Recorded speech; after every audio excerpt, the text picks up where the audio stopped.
지속적으로 하나님께 기도하고 하나님이 어떻게 해결해 가시나 직접 눈으로 봐야 한다고 생각합니다.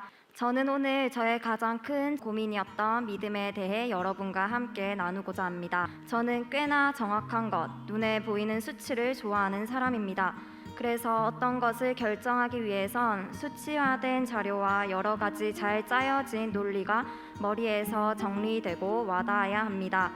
이런 저에게 주일마다 듣는 믿음은 너무나 추상적이고 도무지 이해할 수 없는 개념이었습니다. 아니, 눈에 보이지도 않는 것을 어떻게 확신하고 믿는다는 거지? 라는 질문을 불과 몇 년 전까지 해왔습니다. 이쯤 되면 예수님은 어떻게 믿은 거지? 라는 질문을 하실 텐데, 제가 하나님이 이 세상을 창조하시고 예수님이 나를 위해 돌아가셨다는 것을 믿게 된 것은 전적인 하나님의 은혜였습니다.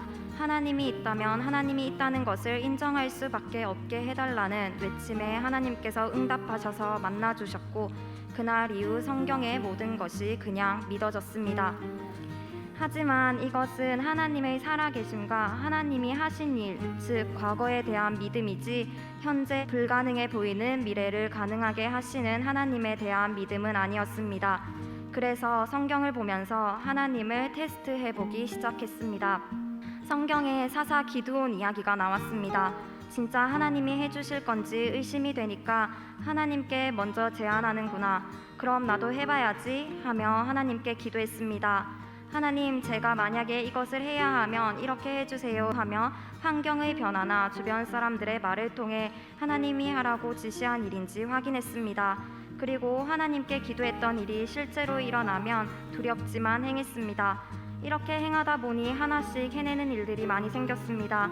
실제로 불어를 배울 때도 하나님께 꼭 제가 불어를 배워야 한다면 불어를 배워야 할 상황을 주세요. 저는 초량까지 공부하러 다니기 싫어요 라고 기도했더니 어느 날 전혀 뜻밖의 사람을 통해 너 그 공부하려면 불어 배워야겠네 라는 말을 듣고 불어를 공부하러 갔습니다. 다닌 지 약 한 달 만에 동래로 프랑스 문화원이 옮겨왔습니다.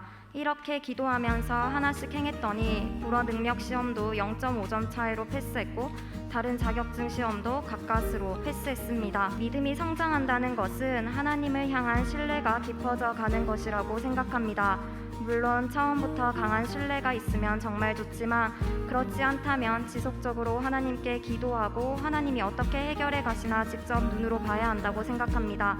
성경을 보면 기드온 외에 아브라함, 모세 등도 하나님이 자신을 위해 행하시는 일을 보며 하나님을 향한 신뢰를 쌓아가기 때문입니다.